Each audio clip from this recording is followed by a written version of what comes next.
Students, आज हम यहाँ पर बात करेंगे पेडागोजी ऑफ कॉमर्स की।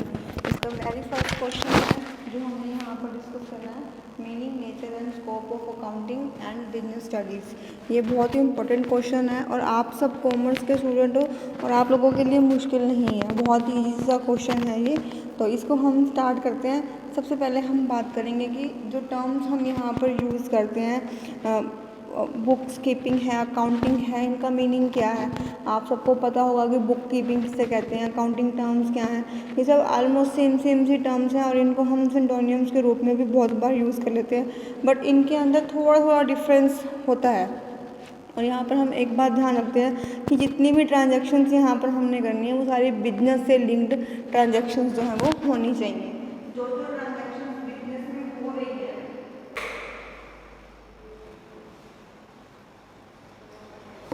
जितनी भी ट्रांजैक्शंस बिजनेस में हो रही हैं जिसका इफ़ेक्ट फाइनेंशियली हमारी बिजनेस में पड़ता है, हमने उन सबको रिकॉर्ड करके रखना है।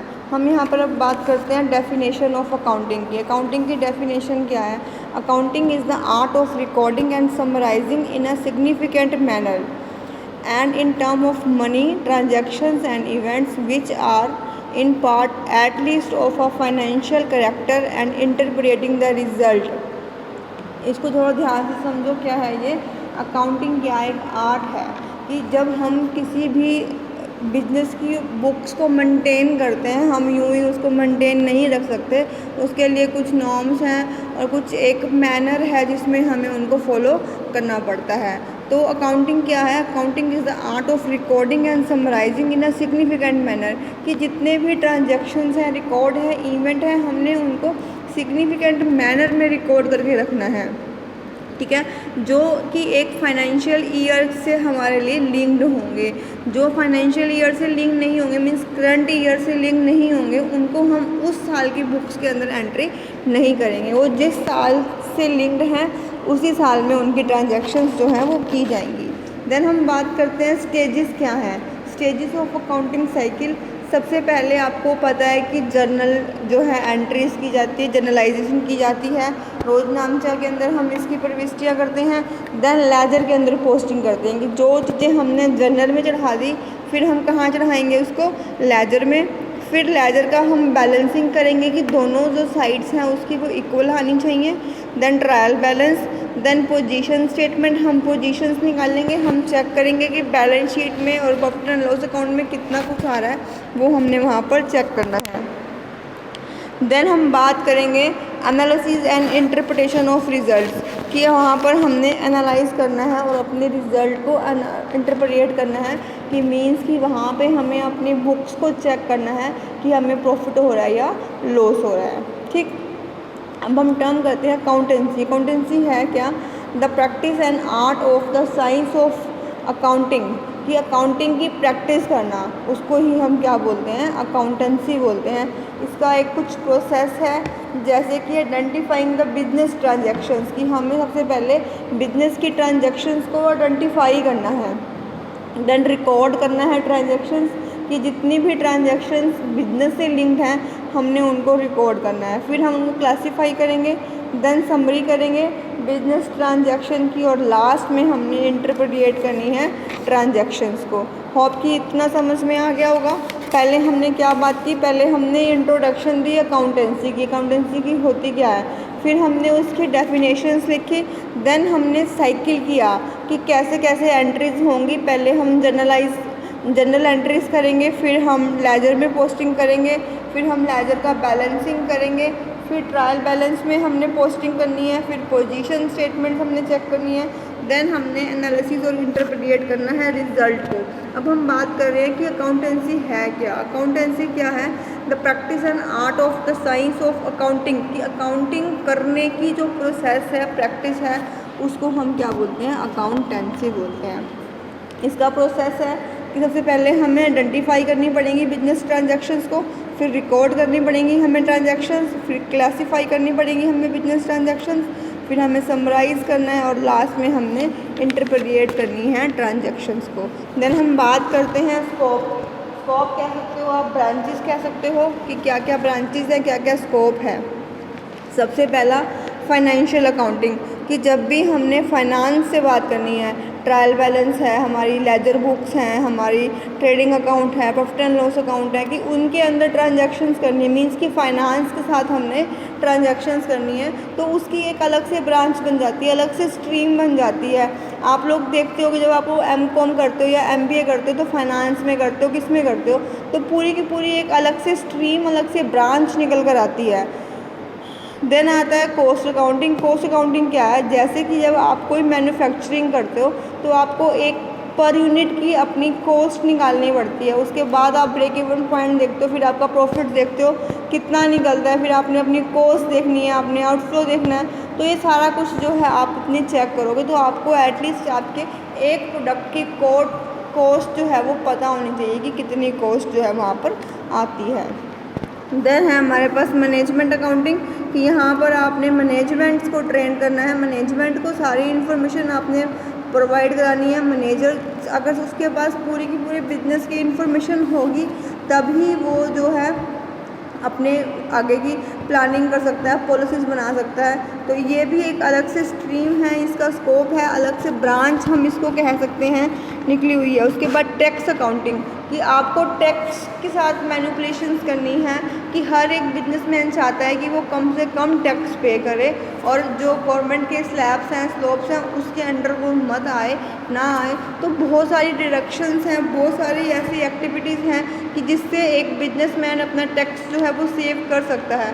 तो टैक्स अकाउंटिंग भी प्रॉपर एक पूरा अलग से ब्रांच है। आप सबने अपने बीकॉम के पेपर्स में, एमकॉम के पेपर में भी पढ़ी होगी कि टैक्स की अलग से एक स्ट्रीम ही निकलती है कि आपको टैक्स करनी है, ऑडिटिंग करनी है। तो ये हम यहाँ पर स्कोप में वही बात कर रहे हैं कि इसकी ब्रांचेस कहाँ कहाँ तक जाती हैं। देन है गवर्नमेंट की अकाउंटिंग, कि अब हम यहाँ पर गवर्नमेंट की अकाउंटिंग कर रहे हैं कि गवर्नमेंट के जितने भी सेक्टर्स हैं, पब्लिक सेक्टर, प्राइवेट सेक्टर्स हैं, कि वहाँ पर उसने कितना फाइनेंस लगाया हुआ है, कितने टैक्स वहाँ से निकल सकते हैं, कि क्या वो अपनी फंडिंग कर सकती है, क्या एनवायरनमेंट उन्होंने बनाए हुए हैं, एमरजेंसी फंड्स कौन कौन से बनाए हुए हैं। तो यहाँ पर क्या आ रही है कि जब वो गवर्नमेंट के खातों के साथ अकाउंटिंग कर रहे हैं, कि डील कर रहे हैं कि गवर्नमेंट कैसे ट्रांजेक्शन्स कर रही है कैश की, तो उसके लिए क्या अलग से स्ट्रीम है, गवर्नमेंट अकाउंटिंग।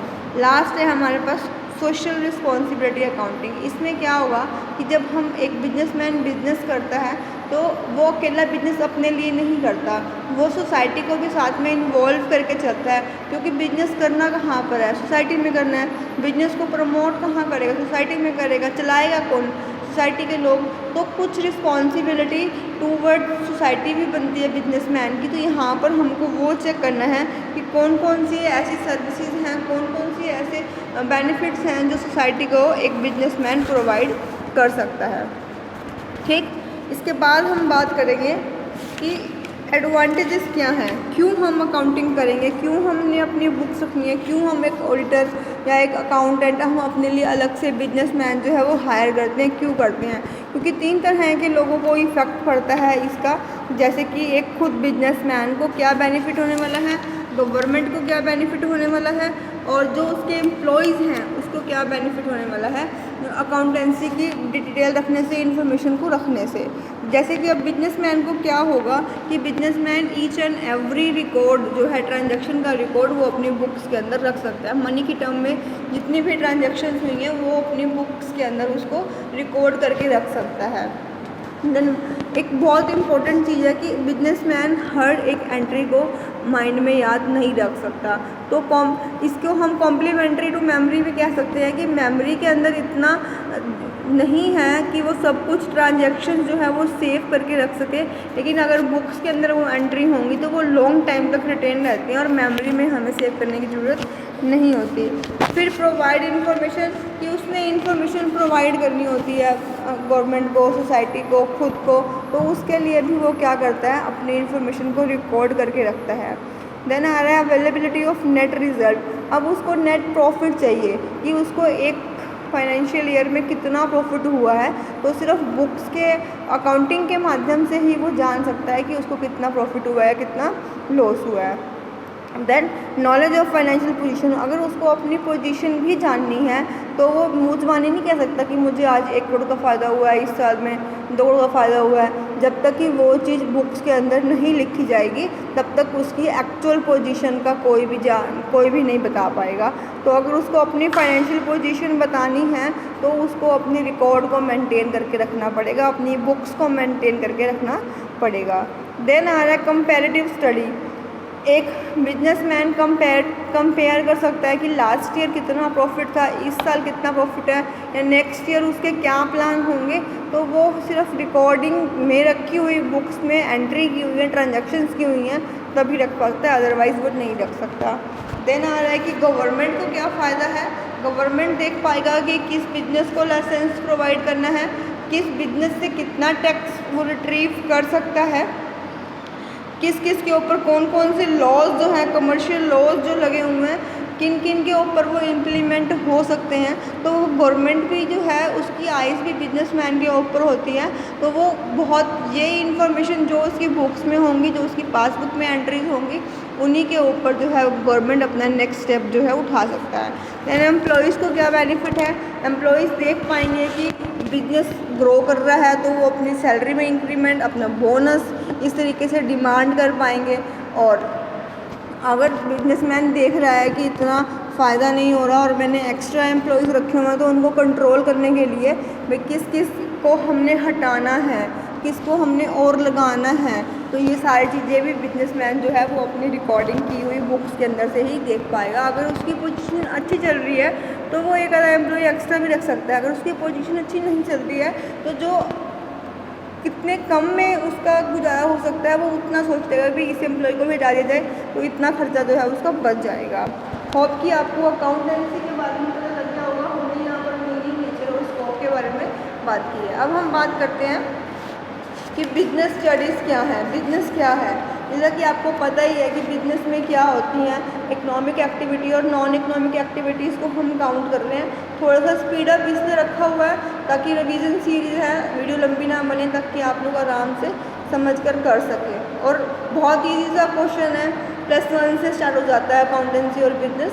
तो होप कि आपको इतना तो आता ही होगा, तभी थोड़ा सा फास्ट रखा हुआ है। यहाँ पर हमने बात करनी है इकोनॉमिक एक्टिविटी और नॉन इकोनॉमिक एक्टिविटी की। इकोनॉमिक एक्टिविटी में कौन सी एक्टिविटी आएंगी, इसमें वो एक्टिविटी आएंगी जहाँ पर सारा काम फाइनेंस से होगा, पैसों में लेन देन, पैसों से जो भी कुछ करना है, पैसा लेना है, देना है।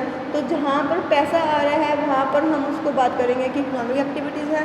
और जहाँ पर पैसा की बात नहीं आ रही, जैसे डोनेशन है, किसी ने फ्री कैंप चला दिया डॉक्टर ने, तो वो कहाँ पर आ जाएगा, वहाँ वो नॉन इकोनॉमिक एक्टिविटीज़ के अंदर आ जाएगा। इकोनॉमिक एक्टिविटीज़ में हमने बात करनी है प्रोफेशन की, बिजनेस की और सर्विसेज की, ठीक है। और नॉन में हम बात करेंगे कि कोई फ्री कैंप लगा देना है, इस तरीके से, ठीक। बिजनेस की कैरेक्टरिस्टिक्स क्या होंगी, वहाँ पर एक्सचेंज होगा गुड्स का या सेल होगी गुड्स की, प्रॉफिट उसका मोटिव होगा, रिस्क हर टाइम ही रहता है बिजनेस में। कॉन्टिन्यूटी इन डीलिंग, जो है डीलिंग होंगी वो कंटिन्यू होंगी, ये नहीं होंगी कि आज की या 20 दिन कोई डील नहीं किया फिर आपने डील कर दिया, तो वो बिजनेस में काउंट नहीं होता। अनसर्टेनिटी ऑफ प्रॉफिट, जो बिजनेस है वहाँ पर प्रॉफिट हमेशा ही अनसर्टेन रहता है, फिक्स नहीं रहता। ह्यूमन इकोनॉमिक एक्टिविटीज़ को हम बिजनेस में काउंट करते हैं। स्कोप क्या आ रहा है इसका, स्कोप के अंदर इसका आएगा बिजनेस, इंडस्ट्री और डायरेक्ट सर्विसेज। कॉमर्स में क्या आएगा, कॉमर्स के अंदर हम इसको बिजनेस या हम कॉमर्स भी कर सकते हैं,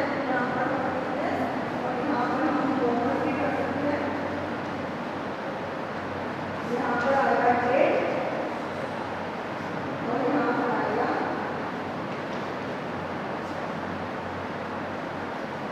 ट्रेड, ठीक है। तो ये इसके अंदर स्कोप के अंदर काउंट होगा कॉमर्स के। ये आप लोगों ने शुरू से +1 से ही पढ़ते आ रहे हो, ठीक है। ट्रेड में होम ट्रेड, फॉरेन ट्रेड, इस तरीके से। और एड में क्या आ जाएगा, ट्रांसपोर्ट, इंश्योरेंस, बैंक। और इंडस्ट्रीज़ में क्या आ जाएगा, जेनेट्रिक आ जाएंगी, एक्सट्रैक्टिव, मैन्युफैक्चरिंग, कंस्ट्रक्टिव इंडस्ट्रीज आ जाएंगी। डायरेक्ट में क्या आ जाएगा कि आप पर्सनल सर्विसेज प्रोवाइड कर रहे हो, पब्लिक सर्विस प्रोवाइड कर रहे हो। तो इस तरीके से आपका ये क्वेश्चन बनता है, फर्स्ट असाइनमेंट बनती है। इसके ऊपर भी आप अपनी असाइनमेंट बना सकते हो। 1 यूनिट से 2 क्वेश्चन देने हैं। एक क्वेश्चन आप ये उठा लेना, मीनिंग, नेचर एंड स्कोप, और सेकंड क्वेश्चन ऑफ ब्लूम्स की टैक्सोनॉमी है, आप वो क्वेश्चन जो है एज अ असाइनमेंट उठा सकते हो। Thank you.